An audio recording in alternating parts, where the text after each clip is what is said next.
क्या आपने कभी सोचा है कि हमारा इस सुंदर ग्रह का उत्पत्ति कैसे हुई? क्या यह एक महज संयोग था या इसके पीछे कई वैज्ञानिक प्रक्रिया है? चलिए हम आपको ले चलते हैं एक अद्भुत यात्रा पर, जहाँ हम जानेंगे कि अरबों साल पहले क्या हुआ था जिससे हमारा प्यारा पृथ्वी का जन्म हुआ। तो बने रहे हमारे साथ और वीडियो को अंत तक जरूर देखें।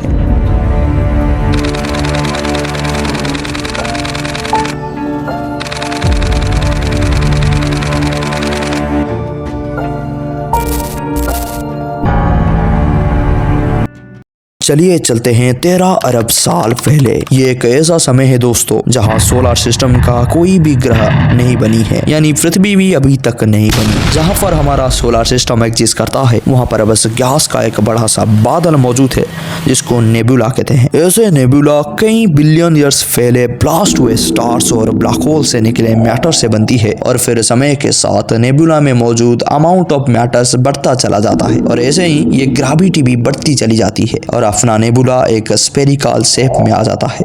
और फिर हमारा नेबुला के पास मौजूद एक बहुत बड़ा स्टार फट के सुपरनोवा में तब्दील हो जाता है जिससे बिग बैंग कहते हैं। इस थ्योरी को सबसे पहले 1920 के दशक में जॉर्ज लेमोन ने प्रस्तावित किया था। बिग बैंग के तुरंत बाद ब्रह्मांड बहुत ही ज्यादा गर्म और घना था जिसमें केवल ऊर्जा और प्राथमिक पार्टिकल मौजूद थे। कुछ ही समय बाद ये पार्टिकल मिलकर फैले हाइड्रोजन और हीलियम गैस बनाती है जो ब्रह्मांड में तेजी से फैलने लगा था और फिर एक गैस का बादल बनता है और यह गैस का बादल ग्रेविटेशनल फोर्स के कारण संकुचित होता है और फिर समय के साथ ये सूरज में कन्वर्ट होता है और अपने इंटरनल एनर्जी के प्रकाश से गर्मी उत्पन्न करता है और फिर उनके चारों ओर घूमने वाले धूल और गैस का बादल से ग्रह का उत्पन्न होता है। एस्ट्रॉइड्स खुद के साथ होकर ग्रहों का निर्माण हुआ जिसके फलस्वरूप मर्क्यूरी, वेनस, अर्थ और मार्स जैसे ग्रहों का निर्माण हुआ।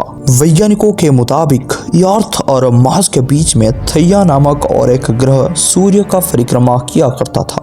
अर्थ में मौजूद ग्रेविटेशनल फोर्स की वजह से सूरज के चारों ओर परिक्रमा करने वाले एस्ट्रॉइड्स अभी पृथ्वी के चारों ओर घूमने लगे और कई करोड़ों सालों तक वह पृथ्वी में गिरने लगे जो हमारे पड़ोसी ग्रह थैया पर भी हो रही थी। इसके कारण थैया पृथ्वी के और करीब आने लगा और आकर पृथ्वी से टकरा गया। इस बड़ी टकराव से पृथ्वी के पार्टिकल ग्रेविटेशनल फोर्स के कारण उसके चारों ओर घूमने लगे और कई अरबों सालों तक और कई करोड़ों सालों के बाद वह पार्टिकल मिलके चांद का निर्माण हुआ।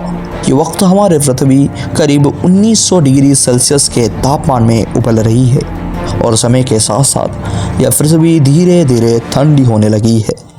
इसके साथ ही पृथ्वी में कई सालों तक उल्का पिंड बड़े मिकदार में गिरने लगी है जिन उल्का पिंडों में मौजूद था सॉल्ट, वाटर एंड मिनरल्स, जिसकी वजह से पृथ्वी के ऊपरी सतह में पानी धीरे धीरे बनने लगी और कुछ ही सालों के अंदर ही पानी पूरी दुनिया में फैल गई और यह समुद्र में नीचे छोटे छोटे जीवाणु का विकास हुआ। यह सबसे पहले जीवन का रूप माने जाते हैं। फिर धीरे धीरे विकास के क्रम में यह जीवाणु जटिल होते गए और पौधे और कुछ समुद्रिक जीव में परिवर्तित हुए। एक समय ऐसा आया दोस्तों जब हमारे पृथ्वी के अंदर का कोर रेडियो एक्टिव पदार्थ होने की वजह से गर्म होने लगा और फिर जब पृथ्वी का ऊपर का सतह ठंडी हो जाती तो ये अंदर का गर्म पदार्थ बाहर आने के लिए जोर से दबाव लगाकर बाहर आती जिसको हम वोल्केनो कहते हैं। ऐसे ही पृथ्वी के कई पानी के ऊपरी सतह में ज्वालामुखियों का निर्माण होता और यह सिलसिला लाखों सालों तक उसी तरह चलता रहता जो धीरे धीरे संकुचित होकर जमीन में परिवर्तित हो जाती। अभी इस समय धरती में जमीन और पानी तो बन चुकी है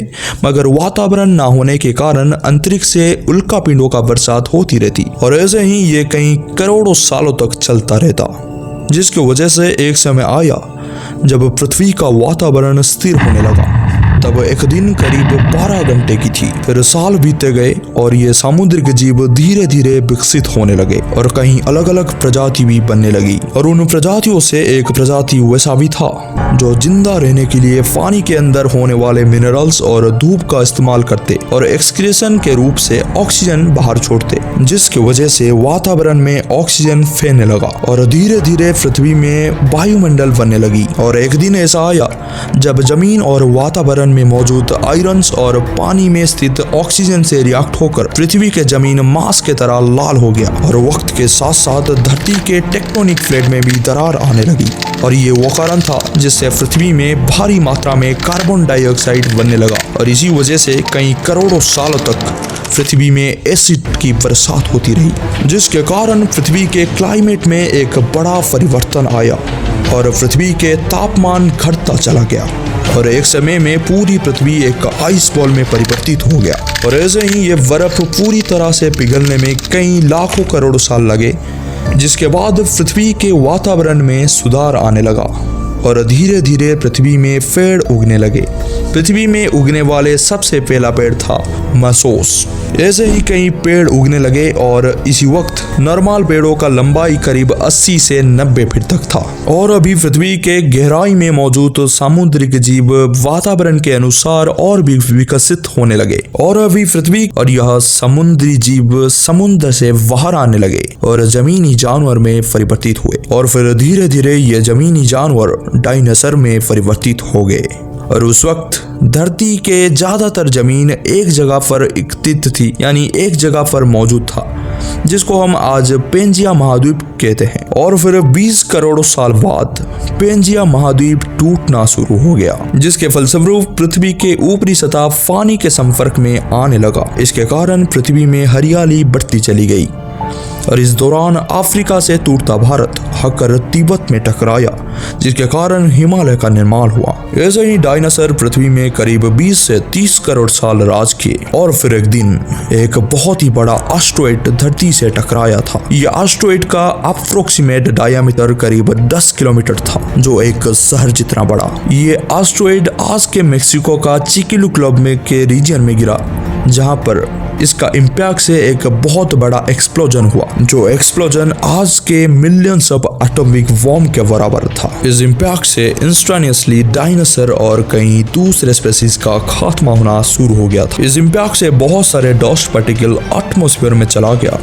जिससे सूरज का रोशनी को ब्लॉक कर दिया और इसके कारण टेम्परेचर ड्रास्टिकली गिरने लगा और ग्लोबल विंटर जैसे कई कंडीशन बनने लगी। प्लांट्स फोटोसिंथेसिस नहीं कर पाए, जिसकी वजह से फूड चेन भी कोलैप्स होने लगा। ग्लोबल क्लाइमेट चेंज के कारण बहुत सारे स्पीशीज का नस्ल तबाह होने लगा, लेकिन मिट्टी के अंदर छुपने वाले कुछ स्पीशीज बच गए और उनमें से हमारे पूर्वज मैमल्स में मौजूद हैं, जो आगे चलकर डाइवर्स स्पीशीज में इवॉल्व हुए। फिर मैमल्स ने अलग अलग एनवायरनमेंट में अडॉप्ट किया और उनके इवोल्यूशन स्पीड और अलग अलग हैबिटेट में सर्वाइव करते करते मैमल्स डाइवर्स स्पीशीज में बदल गए और फिर लगभग 50 से 60 मिलियन साल बाद प्राइमेट इवॉल्व हुए।